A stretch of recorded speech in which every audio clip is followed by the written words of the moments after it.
So today we got a new steelbook, Ridley Scott's Kingdom of Heaven on 4K. The steelbook packaging on this release is clean and minimalist. The front features the King of Jerusalem's mask, with subtle embossing that gives it texture. What I love is how the movie title is integrated in the eyes of the mask, which is discreet and allows the artwork to breathe and makes it more look like an art piece than a cover for a movie. The back of the steelbook features the Sword of Evelyn, simple, striking, and minimalist. There's not a lot of extra artwork, but it's clean design and gives it a refined look. Behind the disc are scenes from the Siege of Jerusalem, which seem to have a slight sparkle to the artwork. The whole thing feels premium and thoughtful. Reminds me of the same epic minimalism you get with the Dune steelbooks. Now let's get into some tech specs. This is a native 4K transfer with HDR10 and Dolby Vision with an aspect ratio of 2.391, so you do have widescreen bars, and a new Dolby Atmos track. Right from the very beginning of Kingdom of Heaven on 4K, I knew I was in for something special. Before the film even starts, Ridley Scott appears in a short interview. He talks about how the film was meant to breathe, how giving characters time and space makes for a more natural, rewarding story. And man, he couldn't have been more right. The director's cut transforms this film into something deeper and more epic. And the 4K restoration is easily one of the most consistently impressive I've seen in a good while. This disc reminds me of why I'm so tough on other 4K restorations, and it's because this is what is possible when it's done correctly.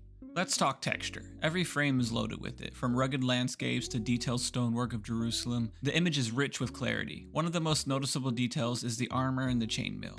You can literally see every individual link of its mail. It's immaculate. The amount of detail that is preserved in clothing, skins, and weapons and background architectures is pretty insane. The black levels are inky and deep, perfectly balancing shadow and contrast without crushing detail.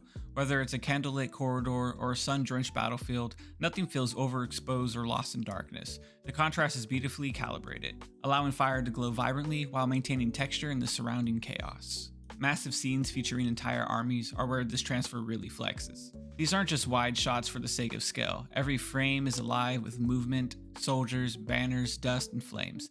So much happening at once, and the image never breaks apart. These are the kinds of scenes that beg for a 4K presentation, and they deliver hard here. Even subtle moments like wind kicking up in sand while music plays faintly in the background are presented with a level of detail that makes you feel like you're in the scene. Now let's get into some of the audio. This new 4K release comes with a new Dolby Atmos track, and it does not disappoint. From the opening score, the sound is clean, full-bodied, and incredibly well mixed. There's a noticeable richness to the low end. The deep bass drums hit hard without overwhelming the rest of the mix. The drums and strings from guitars are crystal clear, especially during the emotional or transitional scenes. You can hear every pluck, every strike without distortion.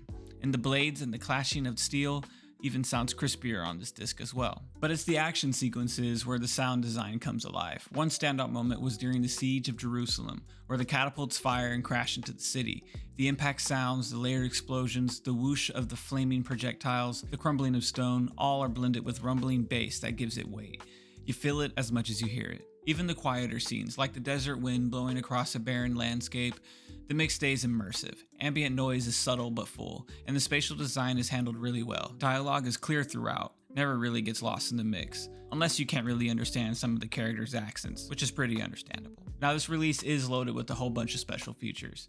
Let's be clear, there's nothing new added here, but that's okay. The bonus features included are drawn from the legendary director's cut from the DVD set, and if you ever gone through it, you know it's packed with so much content. You get 3 in-depth audio commentaries, including one with Ridley Scott and another with the screenwriter, hours of documentaries and behind-the-scene featurettes, interviews, production diaries, and deep dives into the film history and editing process. Altogether, you're looking at about 10 hours of bonus content. If you're new to the director's cut and want to do a deep dive into the filmmaking of this movie, this relief gives you more than enough to watch. This is hands down one of the most complete and rewarding 4K discs I have experienced this year. The visuals are razor sharp, the sound is punchy and layered, and the film itself, especially director's cut form, just feels like a true epic. There were moments where I genuinely forgot I was watching a disc for review. I was just watching a movie, fully immersed, thinking, damn, this looks incredible, while forgetting to take my notes. It's not just a good 4K release, it's a showcase of what the format is capable of and why we get these 4Ks in general. The steelbook is minimalist and clean, the extras are substantial, and the technical quality across the board is top tier.